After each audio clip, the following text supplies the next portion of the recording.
Welcome to another episode of Mario Kart Tour, everyone. Thank you so much for joining me. In today's episode, I'll be discussing just how battles broke Mario Kart Tour. I'll be reacting to this groundbreaking strategy, which is really shaking the game to the foundation. It's been the hottest topic of the Peach versus Bowser Tour. If that sounds good with all of you, be sure to show your support with the channel by leaving a like on this video and subscribing. Thank you so much for that support. Okay. What players are doing are they are going into multiplayer in order to race on these battle courses, but specifically with a room code. So they're creating a room set for battles, and it's set up with two teams. And the one user, the abuser of this strategy, is going to go in with a coin box driver. We'll take a look at the loadouts and discuss what the optimal options are for achieving the highest possible score. And then on the opposing team, all of those players are joining in with a driver that possesses triple mushrooms. And the more players that somebody has in the lobby, the higher the potential is for action count, and that goes all the way up to potentially 1,000 actions are possible.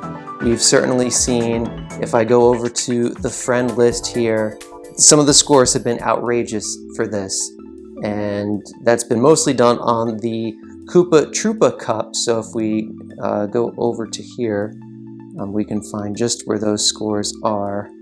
Nicky V here, he has the high score. Look at this, 203K on this cup. And we can see here on the Twilight House loadout, they have the level 8 Meowser with the Crowley cart and the 8-bit Fire Flower. What it's showing there is 99,999. But if we go over to the player info, we can see that the highest score is 123,461. Truly remarkable. And this wasn't even a non-stop combo. There is no video evidence to show you the run of this, but according to the anecdotes from Nicky V, it had 3 different combo chains in which he achieved 320 actions approximately on each of those combos. So that's a total action count potential approximately of 960 actions in that race.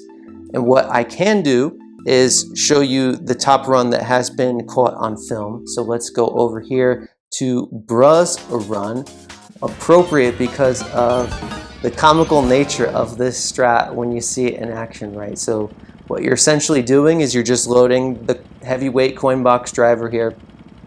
And what's fascinating too, we'll talk about this after reacting to this run here, but you can do this with the Gold Me Racing suit on the Cookie Land balloon battle. So the strat here is to just allow the opposing team's players to collect triple mushroom with which to go into the corner of the track and then just chain an entire series of shroom actions by following them. And in the meantime, you can see here they picked up the single coin box, they picked up this green shell frenzy, and it's quite essential what they're doing here. They're actually targeting the other team, and that is to ensure that they can finish the balloon battle in first place to get the maximum amount of position points that you would achieve in that race. Of course, if you just go for these actions here with all the mushrooms, it is really quite funny here. And it kind of forms something of a sandwich, and as the other players come in, it forms a circle. And not only are they picking up the mushrooms, but you're also seeing an occasional slipstream here and there, and the meter just goes off the wall here. So already they're at a combo of 200, and that is the soft cap in Mario Kart Tour. That's the point at which players cease receiving bonus point boost, which is where the loadout level, which we saw was level 8 for Nicky V on the Meowser and a level 8 on the Crowley cart, cease providing that additional bonus points that it receives by having the level.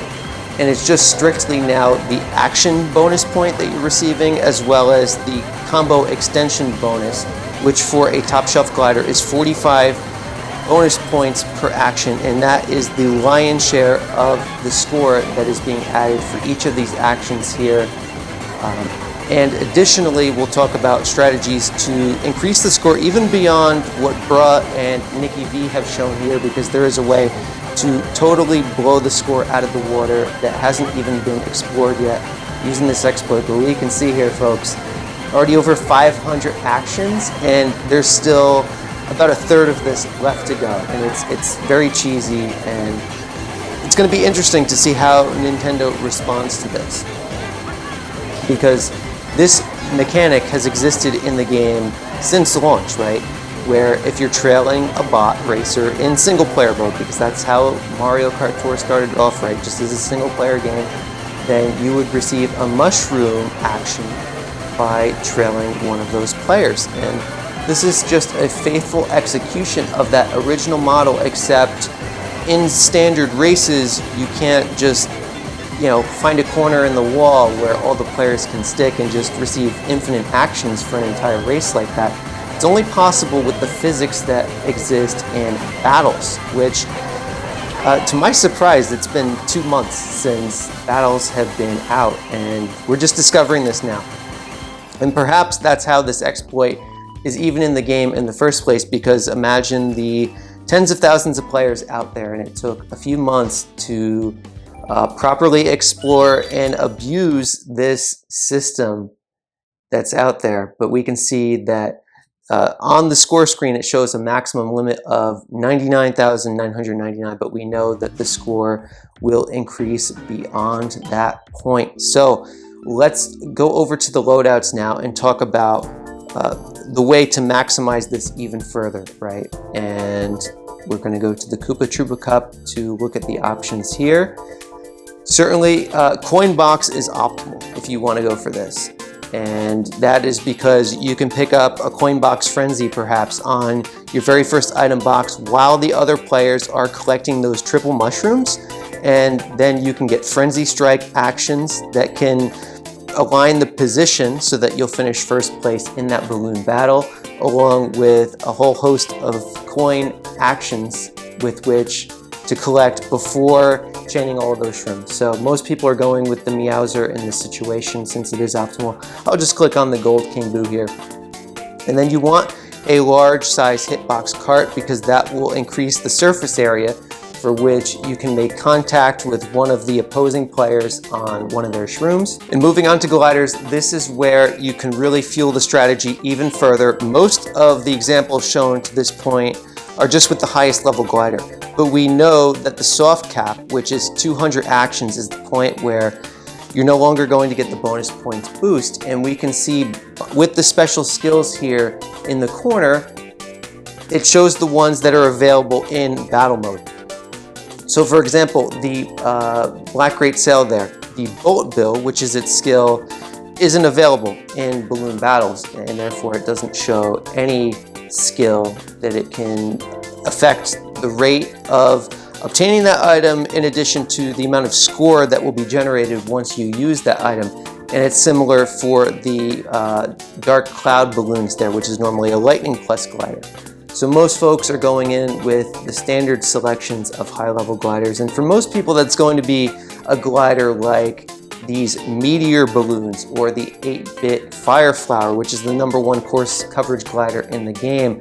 But if you want to achieve the maximum score possible, you do want to find a Mushroom Plus glider, and there is one available on the top shelf here. If you have the Tanuki Parafoil, this is absolutely optimal for performing this, and that is because for every mushroom action, by having the Mushroom Plus here, you will receive an additional 15 points. And I want to bring up the calculator to show you just what that will confer in terms of your score in this situation. So with Bruh's run, we saw it was 807 action count.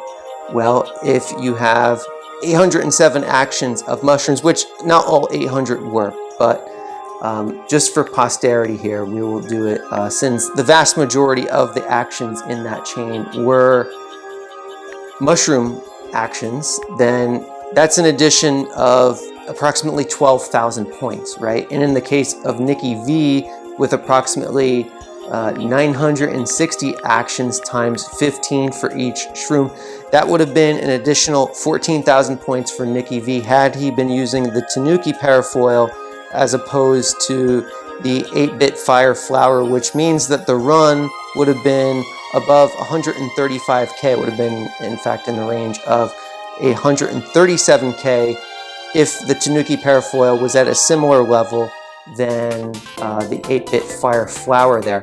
But what is interesting to note, if you do want to try this out, even with a lower level on that top shelf mushroom glider, it's still in your best interest, provided you can maintain an equal combo chain as you would with the higher level glider, to go ahead and use that, because the lion's share of your points are going to be generated after the bonus point boost multiplier has run its course. And I'll just provide you an example in the calculator of that, whereby if you have a triple capped glider, that's going to be 715 base points, which you take 1% of that for your bonus points boost, so that would be 7.15.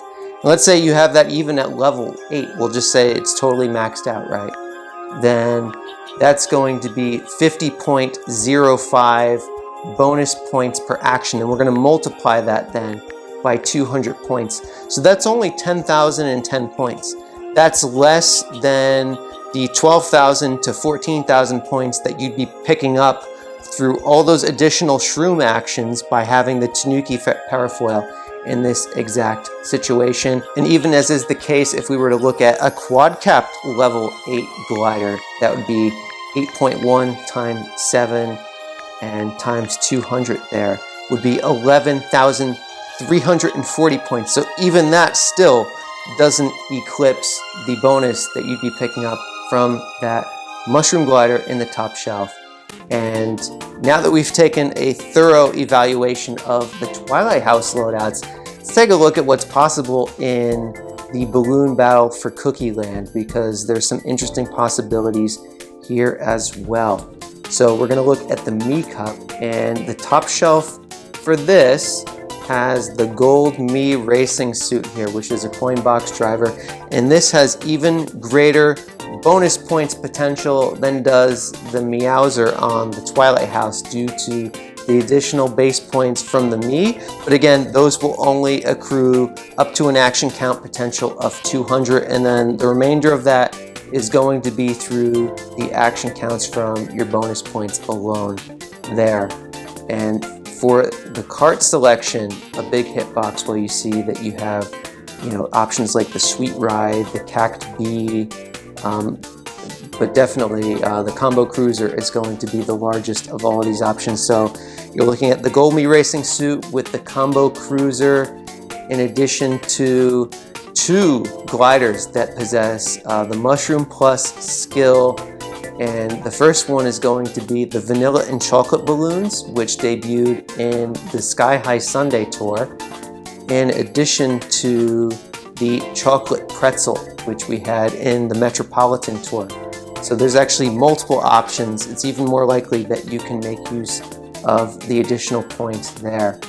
So now it all comes down to, what is Nintendo going to do about this, right, folks? Because what this discovery of the mechanics and the exploit does is it undermines the systems in Mario Kart Tour. And while thankfully these courses are not in Ranked Cup, so for the vast majority of you listening in, this might not be affecting you directly. It's only affecting players going for the All-Cup ranking for this tour. If you're going for the top 10, top 100, top 1000 ACR badge, this could have direct implications in your placement. Now that you've seen how to do it and learned how to maximize it, it's entirely up to you whether or not you want to perform this or not. It is a risk, folks. I don't foresee there being bans given out to players, since dozens have already tried it and countless more are going to attempt it as the information spreads around through the various communities out there. The biggest risk comes in the form of the response that Nintendo will have to all of these new personal high scoring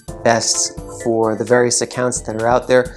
Will the slate of those players be wiped clean? Your previous best high score may not be there. We saw with the Battle Tour, when multiplayer was completely broken, they had players that were S+ grade going all the way down to F grade, and they had to shut down the entire thing in order to fix that. The fidelity of your existing high scores returning can't be assured in that situation, The biggest question, of course, is what is the solution for this? How is Nintendo going to respond?